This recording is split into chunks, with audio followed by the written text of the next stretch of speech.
Okay, so Jordan Peele's 2017 film, Get Out. I mean, it wasn't just a movie, right? It was more like a cultural earthquake. It completely mashed up horror and social satire in a way that got everybody talking. But what were they really talking about? See, the film's crazy success kicked off this huge debate about what it all actually means. So let's dive in and decode this thing. And this Reddit post from the True Film subreddit, it pretty much nails the core of the controversy. You've got tons of people who saw the movie as this landmark commentary on race in America, but then you have viewers, like Duckswapper here, who had a totally different read on it. So which is it?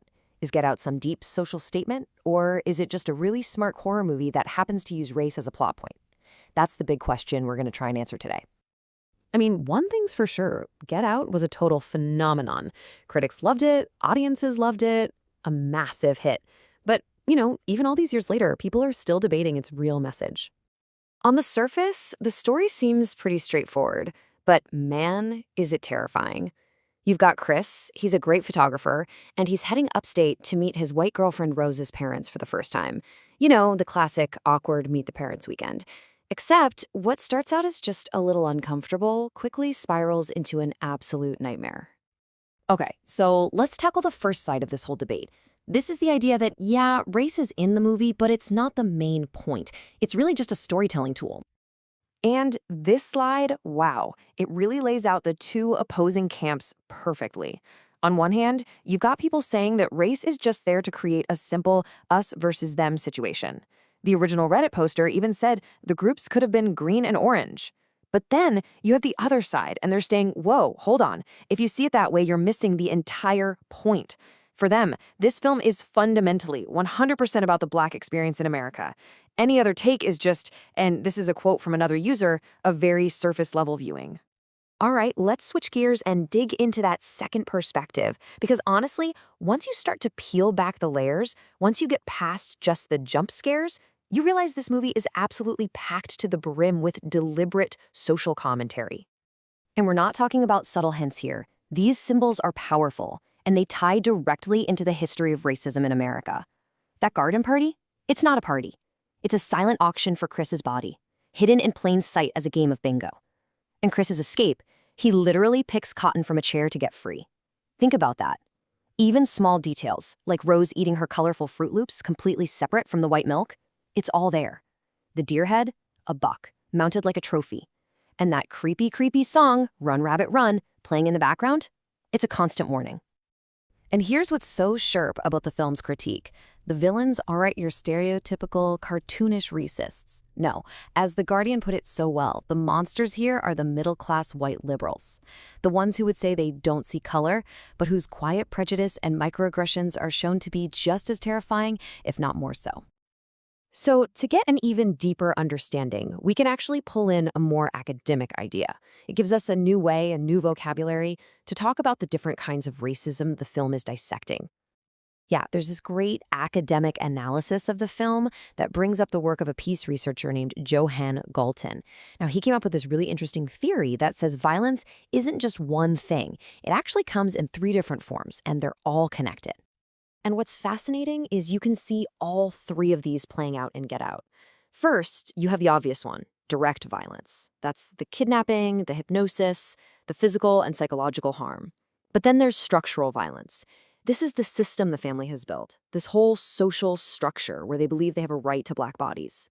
And finally, you get cultural violence. These are the attitudes and beliefs they use to make it all seem okay, like those creepy compliments about Black genetic superiority. And that leads us right to the sunken place. I mean, what a terrifying concept. But it's so much more than just a scary visual trick. It's this perfect metaphor for the paralysis and the silencing that systemic racism causes. It's that feeling of screaming, but just like Missy says in the film, nobody can hear you. Okay, so we've heard from the audience, we've looked at the academic take, but what about the director himself? What was Jordan Peele's actual intention? Let's hear what he had to say.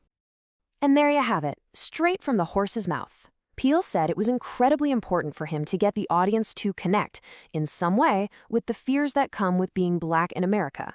He wanted to use horror to create empathy, to make everyone feel it. So all that symbolism we talked about, just the happy accident? Nope. Not even close. Peele himself confirmed in an interview that things like Chris picking cotton to escape were 100% intentional. He actually called it grand irony. He was deliberately connecting his hero's freedom to one of the most potent symbols of slavery. And maybe the biggest clue to Peele's intent is the ending that we didn't see. In the final movie, his buddy Rod shows up and saves the day. It's a relief. But in the original script, a police car pulls up, and Chris, a black man standing over all these dead white people, is arrested on the spot. Peele said he changed it to give the audience a win, but that original ending, wow. It shows just how raw and real his commentary on the justice system was meant to be. So when you pull all these threads together, the director's intent seems pretty crystal clear. And its impact on the culture? Well, that's just impossible to deny. And let's just talk about that impact for a second. This movie was made for a tiny $4.5 million, a shoestring budget, really. And it went on to gross over $255 million worldwide. It didn't just find an audience, it exploded. That works out to a net profit of over $124 million, enough to make it the 10th most profitable movie of 2017. So yeah, the message didn't just connect with people, it was a commercial juggernaut. And it wasn't just about the money. The critics loved it too. All that acclaim ended with Jordan Peele walking on stage to accept an Academy Award for Best Original Screenplay. That pretty much sealed its legacy right then and there. So let's bring it all home. Back to that original question from the Reddit post. Could this movie just be about green and orange people? Well, when you look at the evidence, the symbolism, the academic analysis, Peele's own words, it's pretty clear that's a tough argument to make. The real genius of Get Out is how it smuggled this incredibly important, difficult conversation about race inside a package that everyone loves, a fantastic horror film. And it really makes you think, right?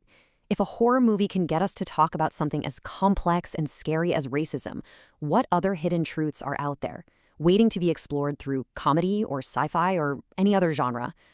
It's just an amazing example of how a great story can completely change our perspective.